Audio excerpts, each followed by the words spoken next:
Alright, everybody, welcome back to another edition of the Rabbit Hole Show. Today we're going to be doing something a little bit different. For the past few episodes, I've shown some of my 3D prints and um, kind of like showed them off, but I haven't actually showed how it's done. So I'm going to do a little kind of a tutorial, not really tutorial, on what the steps I do to make a 3D print. So this little thing, what looks to be a blob from far away, is actually a village scene for Christmas. So saw it on Thingiverse a few weeks ago, and I just decided not to really pick it up. And then I was trying to think of ideas of things that I can print, and something with kind of like a end goal, uh, like kind of like a project. So this is what I thought I would print and record. So this video I will show you the slicer, which is this thing right here. I will I might do a video of me taking the card out of the machine here, or out of my computer, and putting it into the 3D printer and starting it up, kind of getting things dialed in. Might not show the first layer because my first layers aren't great, but I will show you this, and then I'll show you the final product. It's 16-hour print, so that's going to take quite a while. Currently, it's almost 12 o'clock a.m. So, yeah. So, I'll give a little explanation to what this is. So, this is what they call a slicer. I'm using Ultimaker Cura. So, what happens is a person makes a model, 3D model, saves it as an STL, and I can take the STL and put it into Cura, and it will slice it into layers, and then export it as G-code, which the printer can read. So as you can see here, you can probably see I can do it layer by layer. I can see it sliced through layer by layer. So there's a few things that I can show here. Generate support. So if there was an overhang, which there are quite a few here, but apparently there's not any that will be too drastic.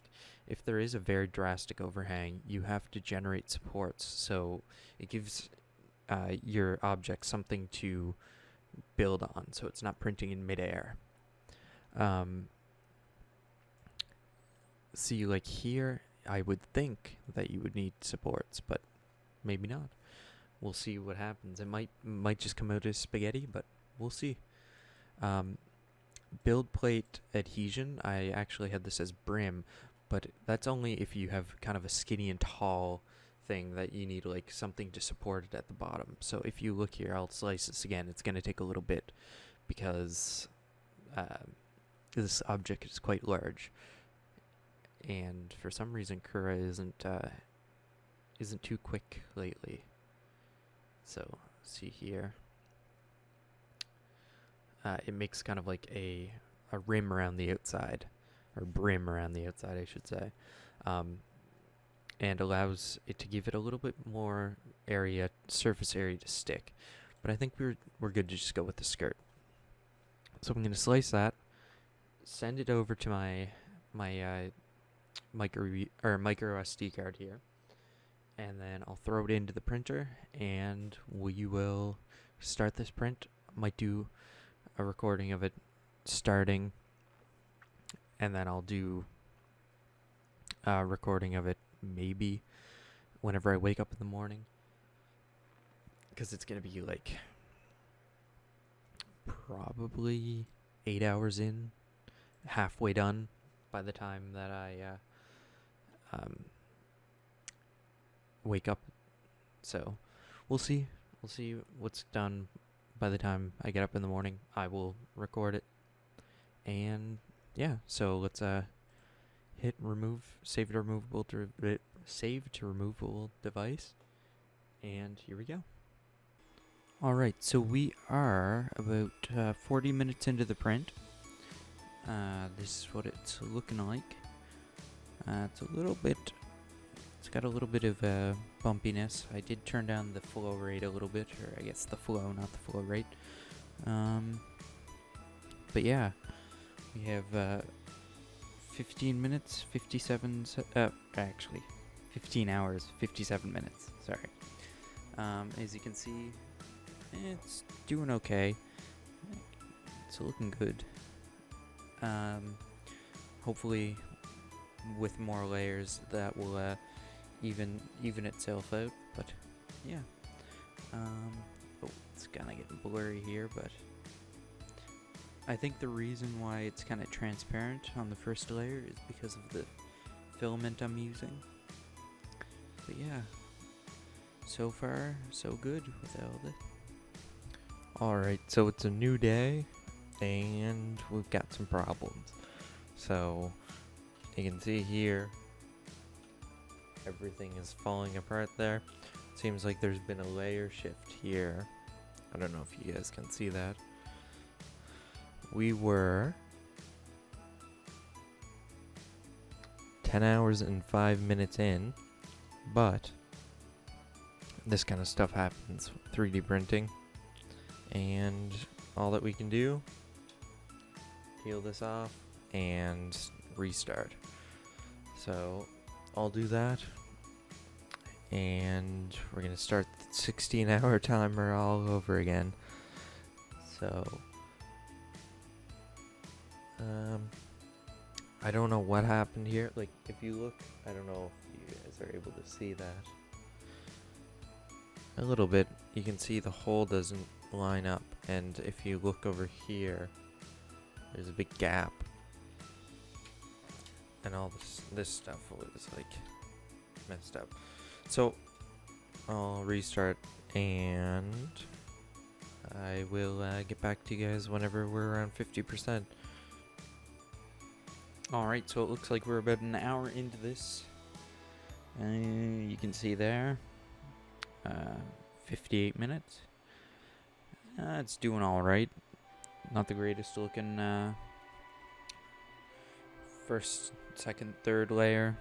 Can't really tell how many layers there are on there, but seems to be doing well. Keep you guys updated. It's working on the next layer here. Only 15 hours, 27 minutes, and 3 seconds to go. Alright, so we are 2 hours and 40 minutes into the print. We still have 13 hours to go, but things are looking okay. A little bit of supports aren't doing too well.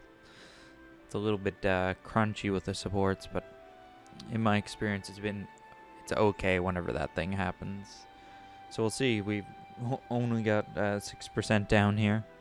So we'll see what it brings. I've got my camera up there, so I can pay attention to it whenever I go to work. Spool's doing okay. Let's see what it brings. Alright, so I am back from work. Going quite well with this. It's looking great.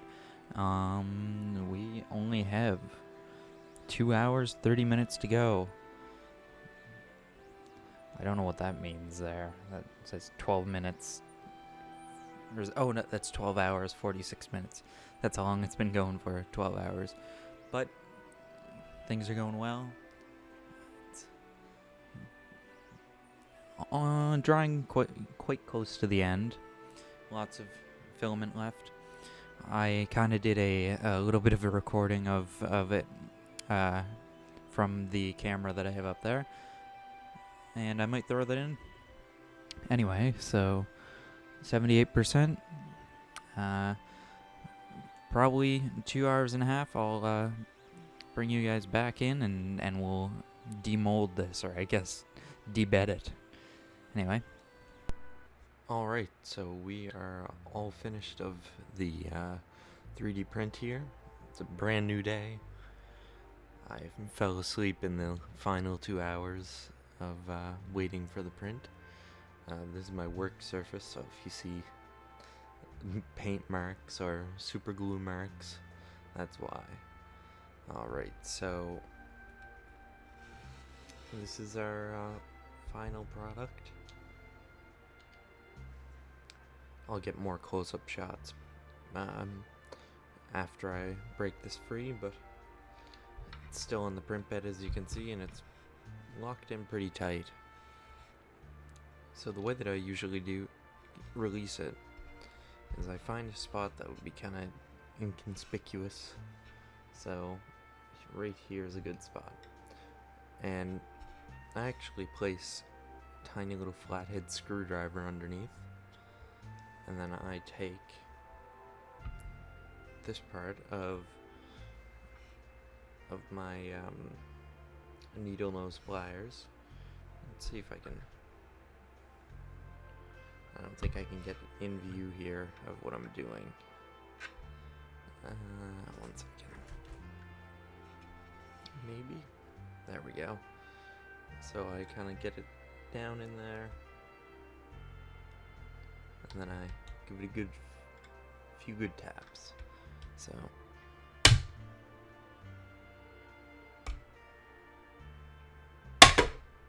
And there we go. It's released.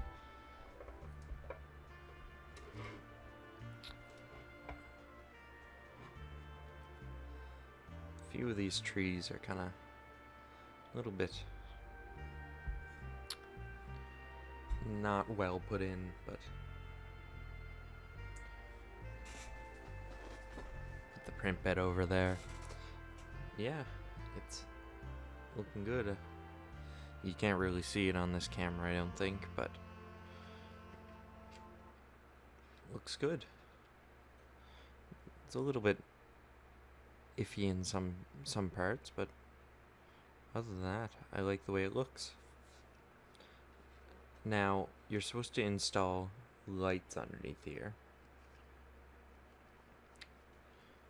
but I don't have any lights right now, so let's quickly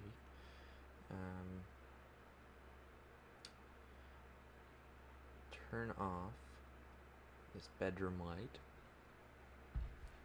and I'm gonna turn off this light too. I don't know if you can be able to see it here, but I'm gonna pop on this light. That's how it's supposed to look. Here, I'll see if this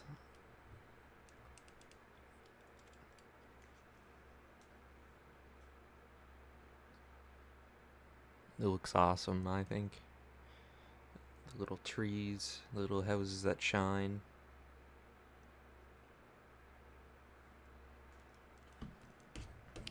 Pop back up here.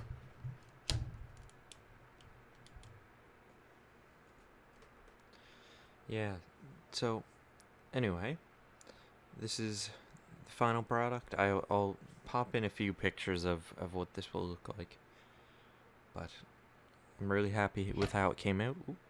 And yeah, I hope everybody has enjoyed, and I will see everybody in the next video. Hopefully it'll be with Charlie and I for a few more Christmas specials.